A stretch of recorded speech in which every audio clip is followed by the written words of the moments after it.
আপনার সমস্যা আছে, সমস্যা আছে মাথায়, সমস্যা পছন্দ ধরেছে শরীরে। আপনার দালালি করবেন না, আমি বলি আওয়ামী লীগের দালালি করবেন না বসে বসে। আওয়ামী লীগের দালালি করবেন না, মানুষকে বিভ্রান্ত করবেন না। ঠিকমতো কথা বলেন, অনেক বিভ্রান্ত করেন। এই আওয়ামী লীগের দালালি কি আছে? আপনারা করেন বিভ্রান্ত আছে, করবেন না। কথা বললে দালালি হয়ে যায় কেন? আমরা শুনবো ইলেকশন করবেন না জন্য কান্না পাচ্ছে আপনার কাছে। এটা ন্যায্য কথা। ও জি, ন্যায্য কথা, ন্যায্য কথা, ন্যায্য কথা। আপনার দল যখন ইলেকশন করতে পারে না তখন বলেছিলাম ইলেকশন দিই। আওয়ামী লীগের আমলে বিএনপি অংশ নিতে পারে না, এখনকার আওয়ামী লীগ অংশ নিতে পারছেন কি? আমি বলেছি ইলেকশনে বিএনপি যখন আসে নাই তখনও বলেছি। এইগুলি করে তো বিভ্রান্ত করেন আপনারা, দালালি করেন, স্পষ্ট দালালি করেন। ফ্যাসিবাদের পতিত শক্তি রাজনৈতিক শক্তি হিসেবে উনি এখনো বিবেচনা করছেন। ফ্যাসিবাদের পতিত শক্তি রাজনৈতিক শক্তি নয়, এবং তার অংশগ্রহণ নিশ্চিত করা মানে ইনক্লুসিভ নির্বাচন নয়, মনে রাখা দরকার। দ্বিতীয়ত হচ্ছে 5ই আগস্টের পর কথিত একটি রাজনৈতিক দলের যে পতন হয়েছে, আনিস আলমগীর ভাইরা সেটা ধারণ করেন না। আপনি শুনেছেন গণ অভ্যুত্থানে সরকারের পতন হয়, পতনের পর ক্ষমতাচ্যুত হয়, কিন্তু রাজনীতি ছেড়ে দেশ ছেড়ে বেগে দিয়ে শুনেছেন নাকি? যারা রাজনীতি ছেড়ে দেশ ছেড়ে বেগে চলে গিয়েছেন তাদের নির্বাচনে রাখতে হবে এই দায় জনগণ নিয়েছে নাকি?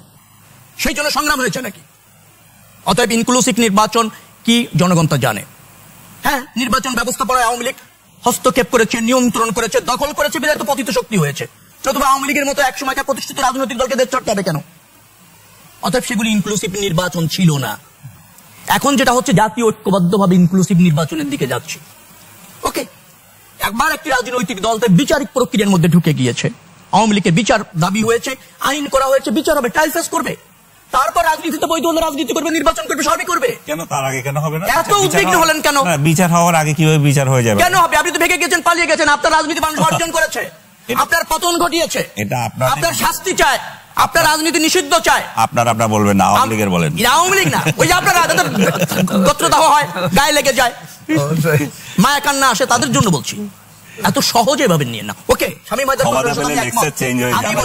হায়দার পাটোয়ারির সাথে আমি একমত। আপনি যদি প্রতিযোগিতাপূর্ণ গণতন্ত্র চান, আপনি যদি ধরেন উদার গণতন্ত্র চান, গণতন্ত্র যদি নিজের পক্ষে না নেন, ওই জায়গাগুলি থাকতে পারলে ভালো হতো, বিশেষ করে সংবিধান সংশোধনের জায়গায়। হ্যাঁ, ফ্যাসিবাদী তো সবসময় দোষর চায়, আবার দোষর পায়ও। আপনি যদি এভাবে বলেন জাতীয় পার্টির সহযোগিতা ছিল বিধায় শেখ হাসিনা দ্রুত ফ্যাসিস্ট হয়েছে, আর নাহলে তার ফ্যাসিস্ট হওয়াতে দ্রুত হতো, সেভাবে দেখলে তো বলা যায় জাতীয় পার্টির সহযোগী।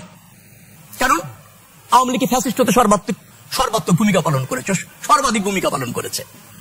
যুক্তি থাকতে পারে অনেক জায়গায়, কিন্তু আমি বলছি যে মানুষ ঐক্যবদ্ধ হয়েছে দুঃশাসন থেকে মুক্ত পাওয়ার জন্য। সুশাসন প্রতিষ্ঠিত হলে রাজনৈতিক দলগুলি বৃহত্তর সাথে একমত হবে, জাতীয় স্বার্থে একমত হবে, ভিন্ন আদর্শ, ভিন্ন মূলনীতি, ভিন্ন ঘোষণাপত্র নিয়ে রাজনৈতিক প্রতিযোগিতা করবে। সেদিকে আমরা এগোচ্ছি। কথা বলা দরকার, জনগণের প্রশ্ন থাকতে পারবে। জি, সেই সরকার 5 বছর থাকতে পারবে কিনা সেটা জনগণ নির্ধারণ করবে। সরকারের সফলতা নির্ভর করবে সরকার জন আকাঙ্ক্ষা ধারণ করছে কিনা, জনসমৃদ্ধি নিশ্চিত করছে কিনা, জনগণের কাছে দায়বদ্ধ থাকছে কিনা, এবং জনগণ অবাধে তার যোগ্য প্রার্থী নির্বাচিত করতে পারছে কিনা। কেন থাকতে পারবে না? কেন থাকতে পারবে না? হাসিনার পতনের আগে থাকতে পারে না, সেই কারণে পারবে না। আমি বুঝিনি আপনার কথা। যেটা ইনক্লুসিভ ইলেকশন করে নাই বলে হাসিনা থাকতে পারে নাই, সেরকম ইনক্লুসিভ ইলেকশন হয় নাই বলে না, আপনি ইনক্লুসিভ নির্বাচন মানে হাসিনার অংশগ্রহণ ভাবছেন, এটাই তো সমস্যা আপনার। হাসিনার না, তাই তো মনে করছে আওয়ামী লীগের দল। কেন, আর কাকে বাধা দিয়েছে? আর কাউকে বাধা নয়, জাতীয় পার্টি দিতে পারছে না। কে বলেছে আপনাকে? এখনো পর্যন্ত সেই সিদ্ধান্ত হয়নি। তো আপনি সিদ্ধান্ত, রাজনৈতিক দলগুলির দাবি আছে, আমি আপনাকে বলি রাজনৈতিক দলগুলির দুই একটি রাজনৈতিক দলের দাবি আছে, কে বলেছে পাচ্ছে না? কোথায় পেলেন আপনি এটা?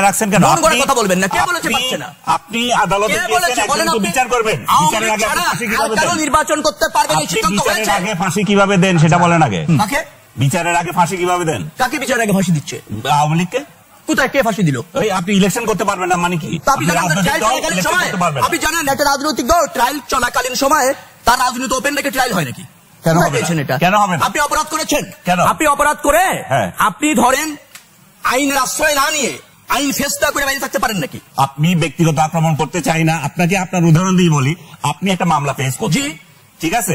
তো এখন কি আপনি জেলে ঢুকে থাকবেন? না, আমি তো জেলে, আপনার ফাঁসি হয়ে যাবে। আমি আদালত কর্তৃক জামিন প্রাপ্ত।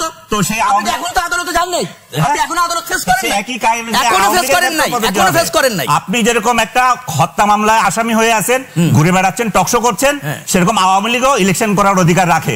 যেদিন তার বিচার হয়ে যাবে সেদিন আওয়ামী লীগ যেতে পারবে না ইলেকশনে। আপনার সমস্যা আছে, সমস্যা আছে মাথায়, পছন্দ ধরেছে শরীরে, আপনার দালালি করবেন না, আমি বলি আওয়ামী লীগের দালালি করবেন না বসে বসে। হ্যাঁ, আওয়ামী লীগের দালালি করবেন না, মানুষকে বিভ্রান্ত করবেন না। আপনি ঠিকমতো কথা বলেন। অনেক বিভ্রান্ত করেন এই আওয়ামী লীগের দালালি কি আছে? আপনারা করেন বিভ্রান্ত, করবেন না।